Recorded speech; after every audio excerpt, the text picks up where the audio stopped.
Welcome to Skinner and Chalmers' Weekly Roast. Today, family goes Germany Schnitzels, Centrifuges, and how to burn a sandcastle. Welcome, beloved listeners of Memfield and beyond. You are tuning into another delectable episode of Skinner and Chalmers' Weekly Roast. Coming to you live? Well, recorded live, then uploaded via Dezenzo's strangely efficient tool, Calling Chain. From our humble, slightly chaotic abode here on the corner of Memfield and Chaos. I am your host, Principal Seymour Skinner. And I am Superintendent Gary Chalmers. And Seymour, before we start, I have to ask, why is Mr. Jellybeans currently wearing a Bavarian lederhosen? Ah, you noticed! I thought it would set the mood, Gary. Today's episode is a special travelogue, a nostalgic journey back to the old country. I felt Gizmo and Mr. Jellybeans needed to feel the spirit of the Alps, even if they are swamp-dwelling reptiles currently chewing on the leg of my mahogany table. They look ridiculous, Seymour, and alligator snapping is eyeing my stone collection with intent. He's just admiring your rocks, Gary. But enough about our reptilian roommates. Before we start, we have a few words to our good friend ArticTiger. Or, as our AI versions in his former Twitch stream called him, ArticTiger, ArticleTiger, ParticleTicker, and so on. But we want to call him by his real name now, Ball. I hope I pronounced Ball correctly, ArticTiger. Regardless, we want to express our sincere gratitude to you. As you may have already heard, Ball has decided to end the MemedHamsAI Twitch stream, primarily due to personal reasons about AI and stuff, and certainly also cost considerations. Yes, I must admit, it initially felt quite sad, as it was a great place not only to laugh together, but also to interact with other members of the community in the chat. It was a wonderful time, and we are very grateful to you for giving us this opportunity. And the years of MemedHam's episodes are not simply gone. Bal has generously uploaded the episodes to the Internet Archive. Furthermore, there's still the archive on YouTube, so we can always rewatch those crazy episodes. Indeed. And in that spirit, dear viewers, don't be sad because it's over, be happy because it happened. Thank you, Bal. We fully understand your decision and wish you all the best for your future projects. We are very excited to see what Tiger Labs has in store for the future. Anyways, today is a very special episode for another reason as well, because we have a guest in the studio. He's 26 years old now, a fine young man with his own band labeled exactly like his name. And he is the only person who knows the true extent of our vacation disasters. Please welcome our son, Alexander! Hey, Dad. Hey, Pop.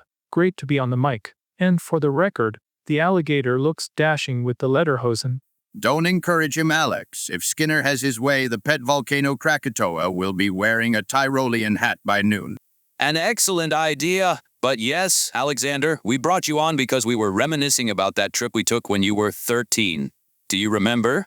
The great German expedition many years ago. How could I forget? I was 13 years old and still have a scar on my foot from the Baltic Sea. I'm also pretty sure my eardrums never fully recovered from Dad screaming on the Autobahn with our rental car. To be fair, Alexander, your father treats driving a rental car like he's piloting a lunar lander. He assumes every button ejects the engine. It was a stick-tick shift, Gary! The gear stick was stiff. And the signs were in German. Osfort is not a city, as I learned after 3 hours of circling Berlin. Yes, Seymour thought we were visiting the beautiful metropolis of Osfort. We passed it 3 times. I remember sitting in the back seat with my Nintendo DS, just watching the same wind turbine pass by every 10 minutes. I was 13, so naturally, I was rolling my eyes so hard I thought they'd get stuck. But we eventually made it. We landed in Berlin here on Earth today. The air was crisp, the efficiency was palpable. I felt right at home. It's a bureaucracy lover's paradise, Gary. The paperwork just to rent the bungalow near tropical islands was exquisite. Triplicate forms. Only you would get aroused by a rental agreement, Seymour. But yes, that's Germany thing it seems, a lot of bureaucracy. But I must admit, the paperwork was definitely worth it, the tropical islands. Now that was a spectacle. It was insane. I tried explaining it to my friends later. It's this massive airship hangar from the outside, right? But inside, it's a rainforest. The largest free-standing hall in the world, a marvel of engineering. And we had that lovely bungalow for 2 days. It was humid, Seymour. My glasses fogged up the moment we stepped inside and didn't clear for 48 hours. I spent 2 days navigating by sonar. But the slides, Gary. The slides. Alexander, you remember the water slides? Oh yeah, I was in heaven. I think I went down that blue one about 50 times. But the highlight was definitely watching you, Dad, trying to convince Pop to go on the turbo flume. I am a man of the earth, Alexander. I like rocks. I like solid ground. I do not like plummeting through a plastic tube at 40 miles per hour into a pool of chlorinated water filled with screaming toddlers. But I persuaded you. You bribed me. You promised we could go to a geology museum if I did it. And you screamed. It wasn't a manly scream, Pop. It was high-pitched. In a higher-pitched voice, it was a cry of exhilaration. It sounded like Mrs. Tran's gecko when we accidentally stepped on her tail. But we conquered the slides. I, of course, executed perfect hydrodynamic form. Straight as an arrow. Dad, you got stuck halfway down because you were wearing that friction, heavy swim shirt. It was a tactical aquatic garment, and I didn't get stuck. I was merely inspecting the structural integrity of the tube from the inside. Therefore, I chose the shirt. Dad, because of you, I had to tell the 50 peoples behind us in the waiting row that I need to wait a little further, even if the light was green to go next in the water slide. You saved me, Alexander. Imagine a dude speeding into your back in a water slide. Ouch, I say. But another thing, what about the balloon? We should tell our listeners. Now that I enjoyed, a hot air balloon inside a building. It was absurd, fitting for us Memfieldians, but it was also peaceful. Ah yes, the hot air balloon. You and your balloon story reminds me of this one podcast episode where you talked about the hot air balloon for the eye tests at the doctor. A fine man appreciates his balloon, Seymour. If you say so. Anyways, the hot air balloon reminded me of my morning levitation exercises. Floating above the hoi polloi looking down at the artificial rainforest. I felt like a god, Gary. A benevolent, damp god. I just liked that we could see the whole place. You could smell the French fries from up there. Speaking of food, that was the beginning of our culinary adventures. But we didn't stay in the dome forever. We had plans to see Berlin, but, well, someone wasn't feeling the city vibe. Yeah, that was me. I was 13. I was in my I hate crowds and loud noises phase. Still hate it, honestly. I just wanted to go somewhere quiet. Sorry about that, by the way.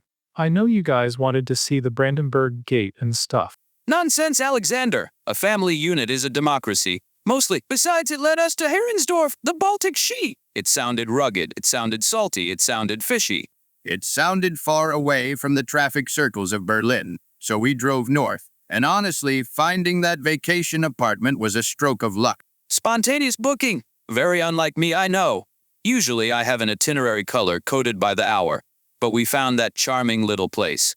2 bedrooms, a private kitchen, And a sauna, which Seymour insisted on using immediately, despite not knowing how to operate the coal heater. I was creating atmosphere, Gary. A lot of smoke is good for the pores. The fire alarm went off. Seymour, the fire department was almost summoned. Nonsense, Superintendent. That wasn't smoke, it was steam.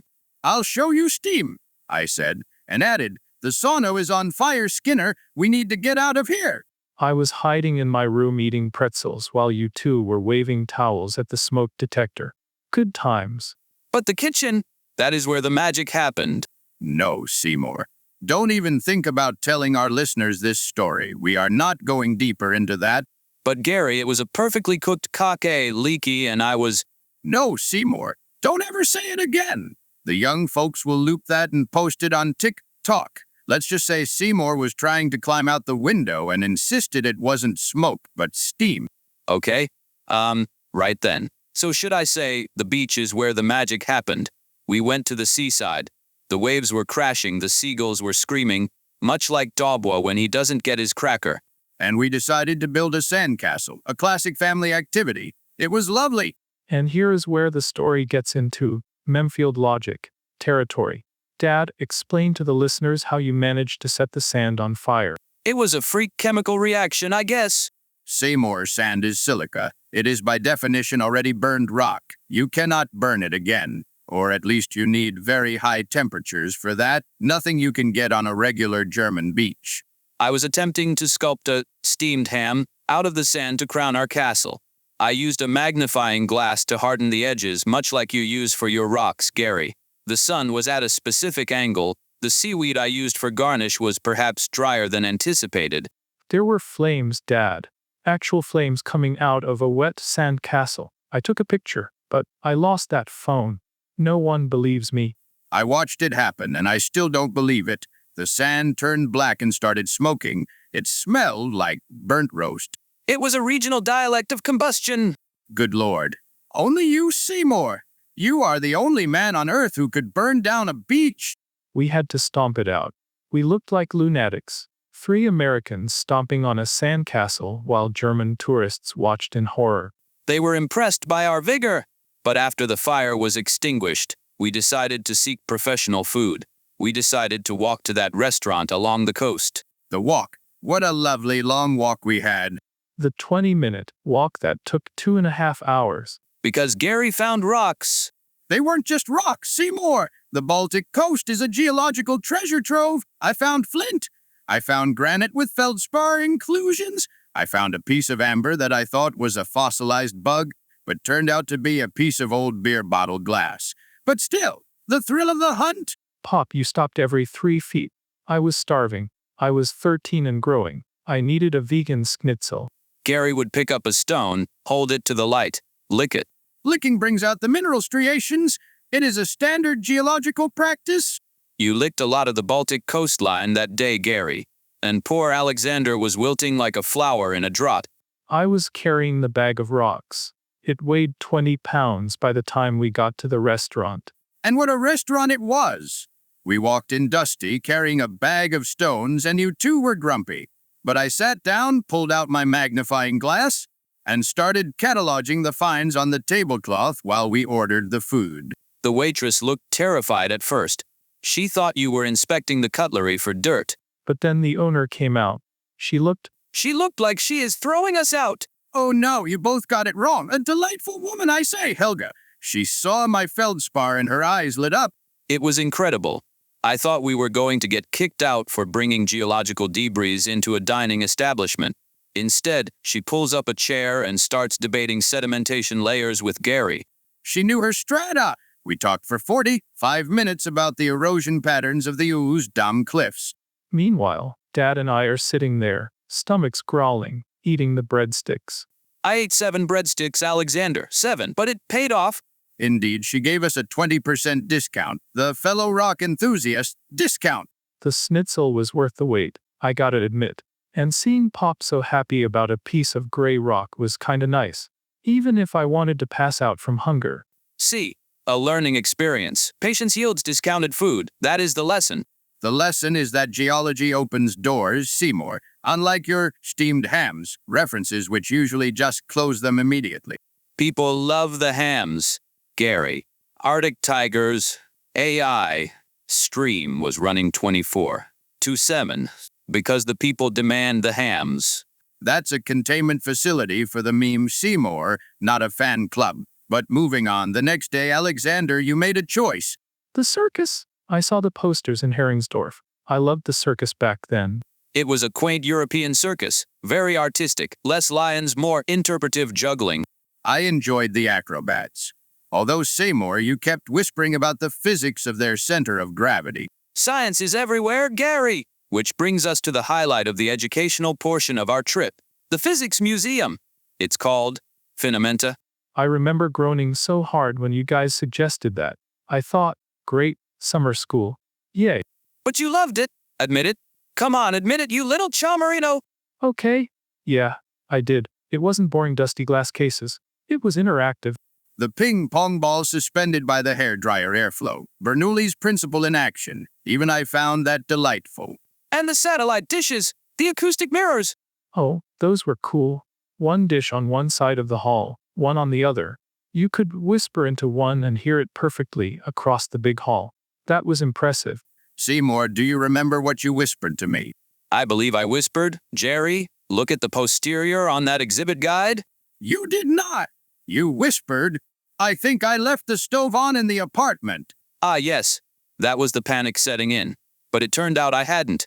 The room boss at home handled the stoves. Wait, we didn't have Roombas in the vacation rental. Exactly. That's why I panicked and ran across the hall, ruining the experiment.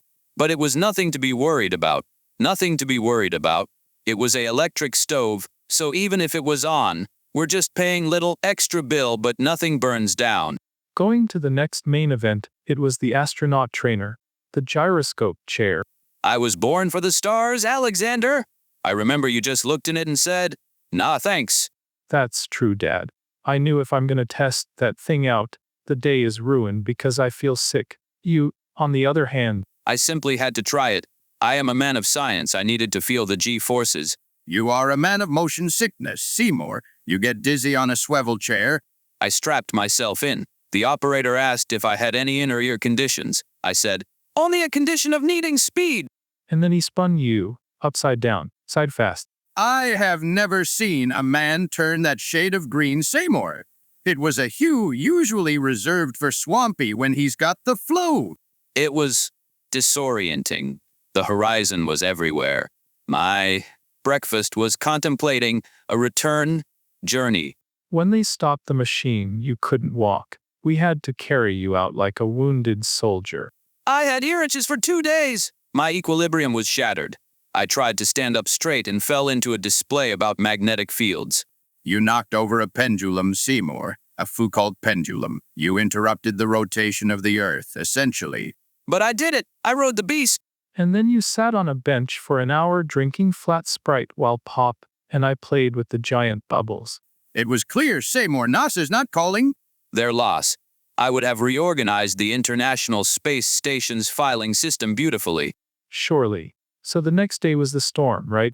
Yes. A massive thunderstorm hit Heringsdorf. The sky turned purple that day, almost as purple like the sky from the deleted unlimited steam dimension. Oh, it was magnificent. We couldn't go outside. The wind was howling off the Baltic. So we stayed in the apartment. We made hot chocolate. Real hot chocolate, not that instant powder. We sat by that big bay window, just the three of us, wrapped in blankets, watching the lightning hit the water. It was cozy. That's the word. Heg, as the Danes say. Or is it Gemtleichkeit since we were in Germany? It was just nice, Seymour. No chaos, no burning sand, no spinning chairs. Just us. I remember thinking, this isn't so bad. Even without my Nintendo DS. It was one of those core memories, you know. That warms my heart, Alexander. Truly, even with the weather raging, inside was warm. And then the sun came out. The calm after the storm, we went for that final walk. And that's when I stepped on the jellyfish. Ah, the jellyfish. A noble Nidarian. It didn't feel noble. It felt like a bee sting times 10. It was right in the shallows. You screamed louder than Seymour in the water slide. I was valid. It hurt. I had a blister the size of a euro coin on my foot for the rest of the trip. But you soldiered on, my boy. You limped with dignity. We got you some ice cream. Ice cream fixes everything. It did help. Looking back, even with the sting and the rock hunting delays and Dad almost puking in the museum, it was the best vacation. Do you really think so? Yeah, it was an adventure. Better than just sitting by a pool. I agree it had character. Much like Memfield. It wasn't perfect, but it was ours. And we brought back so many souvenirs. Gary brought back 40 pounds of rocks. They are specimens, Seymour. They are currently cataloged in the garage. Yeah, and we needed to pay extra at the airport and waited 2 hours at the Zoll. But anyways, I brought back a deep fear of gyroscopes and a love for German pastries. I brought back a blister and a cool story. You know, Seymour and Alexander, we should go back. Maybe we even take the whole zoo with us. Take the alligators on a transatlantic flight. The TSA would have a field day. Sir, is that a reptile in your carry-on? No, it's Mr. Jellybeans. He's an emotional support snapper. Perhaps not. Sonic would be happy if we took them away for a week, though. His hedges might finally grow back. Speaking of Sonic, didn't he ask you to pick up some German engineering manuals while you were there? He did. I completely forgot. I brought him a pretzel instead. He was fast enough to run there and get them himself anyway. Well, Alexander, it's been a delight having you on the roast to relive the trauma. I mean the joy. Thanks for having me. And thanks for the trip, guys. Seriously, even the weird parts. Especially the weird parts. Top memories in my life. That is the Skinner Chalmers guarantee. We put the fun in dysfunctional travel logistics. Please never say that again. Before we wrap up, a quick shout out to our community. Loomis of Failing, Rachel Rocks, Shia Fox, and the whole gang. And Van Gogh, if you are listening, stop eating my mail. The utility bill is not a snack. That and thanks, guys. Thanks for sticking with us. Means a lot to us. Oh, and to Robot Skinner, if you're tuning in from your new flat, I'm glad you're doing well, brother. Maybe next time we travel, you can come along. You're made of metal. You'd probably enjoy the gyroscope. He'd probably reprogram it to launch into orbit. A risk I am willing to take. Well, listeners, that's our show. Remember, if you're ever in Germany, don't try to burn the sand. It confuses the locals. And always check the rocks. You never know when you'll find feldspar. Goodbye, Memfield. Stay roasted. Goodbye. See ya. Oh, and Gary, do you think we could build a gyroscope in the backyard? Say more. Cut the mic. Cutting. Microphone fumble sounds. Okay, we're clear. Seriously, though, I saw a tutorial on YouTube. No, Seymour. But Cogsworth could weld it. I am going to feed my cloud. See you in a minute, Seymour. Wait, Gary, come back. I forgot to tell you about the dream I had where Mary Baron von Floatsalot ran for mayor against Van Gogh. I can still hear you, Seymour. It was a landslide victory. She promised free air for everyone. Not listening. He loves me, Alexander. He absolutely loves me. Oh, look, the recording light is still on. Hello again, listeners! Bonus content! Did I ever tell you about the time Gary tried to smuggle a cuckoo clock through customs? He claimed it was a geological time-keeping device. Seymour, stop. All right, dearest. Bye.